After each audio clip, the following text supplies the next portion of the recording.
Do you have any examples of maybe like what you didn't ask that you would ask, or, oh, you know what I mean? So one of the things that I asked was related to maintenance. And I said, how often do the machines break? And what they told me was, we have somebody come in once every 6 months to fix things, and it's totally fine. And I thought, oh, once every 6 months, that's no big deal, right? I had no idea that, yeah, they did that, but they had 5 machines out for 5 months of the year. And then, on the 6th month, they'd have somebody come in. And I said, well, how much does that cost? He said, oh, we pay them $500 under the table because they're not supposed to do it. They have this, they work for a distributor and they're sort of doing this on the side. And it just, that was not a very reliable way. And I must have made 20 phone calls to try to find, because when I called their particular person, he was like, oh, I don't do that anymore. I was like, oh, great. Now what do I do? Mm-hmm. And when I first took over, I think there were 4, maybe 5 machines that were out. And, I needed those machines to be up because I was already 20 or 30% of my machines that didn't work. So I would have been a lot more vigilant about understanding the maintenance and who can actually fix these and what the costs are involved with fixing the machines, and just knowing more about what are the most common issues that you're having. Because I learned grassroots that, this error means this. And then, I wish I'd known that right from the start, because I could have fixed 3 of those machines in a matter of an hour. If I had just known more about, so the maintenance and the equipment was something I didn't know much about. I had no idea until a few months ago that my machines were spinning at a much higher G-force because it was soft mount versus hard mount. So I didn't even know I was getting a good value in the machines when I took over. So I probably would have known a lot more about the equipment, not just the maintenance, but really what is the equipment that I'm getting. And based on this particular Speed Queen machine, I know what the depreciation life is of the machine, but what's the real life? Are you going to get 8 years, 10 years, 12 years? Like, I just would have known a lot more about the equipment because I knew nothing about it. And I just sort of thought, oh, if the machines are functioning now, they'll function, 10 years from now. I also would have probably understood more about the size of the equipment. They had nothing in the laundromat that could handle comforters or big loads. And I knew that that was an opportunity, but I had no idea just what kind of an opportunity.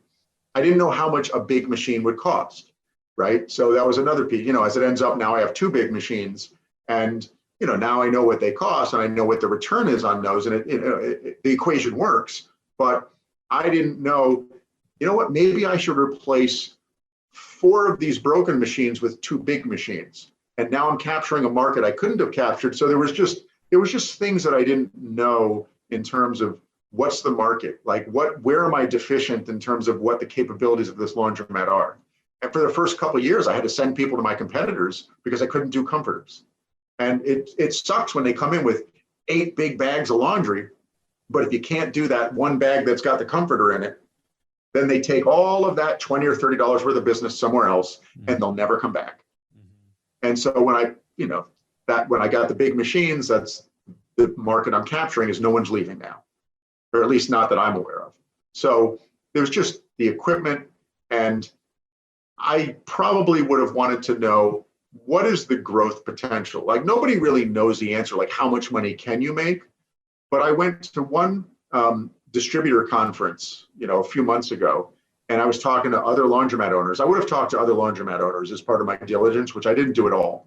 Partially because I thought, oh, if I start talking to them, they may realize there's a laundromat for sale, and maybe they'll grab it instead of me. But I always wanted to know, like, what is the revenue potential? What's my best case scenario? Am I going to make $2,000 a month? Is it $10,000 a month? Like, I had no idea what it was. I have a much better sense now, because after speaking with different people at different conferences, now I know, like, the average 2,000 square foot or 2,200 square foot laundromat, if you're firing on all pistons, you're going to make X amount. And I know that if I'm half that size, maybe I should be making, this amount.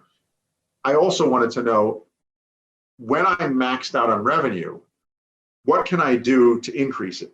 And, I had no idea. Like, the previous owners never said, don't think of this laundromat in terms of square footage. Like, if I'm 1,000 square feet, think of it as how many pounds per square foot can you handle? How many pounds a day can you handle? because if you have bigger machines that don't take up much more of a footprint than a 20-pound machine, you could get a 60-pound machine that's a slightly bigger footprint, but that's like 3 times the size of a 20-pound machine. So if you put all big machines in, you have a much higher square footage capacity or pound capacity per square foot. So it's just things like that that I didn't know, that having done it for a few years, now I have a better sense in how to measure certain metrics. So yeah, nothing earth shattering, but enough to know that I got very lucky. And the next time around, there'll just be a little more diligence, much more related to the equipment and sort of the market and what aren't we able to service versus what we could be servicing. Yeah, that, I mean,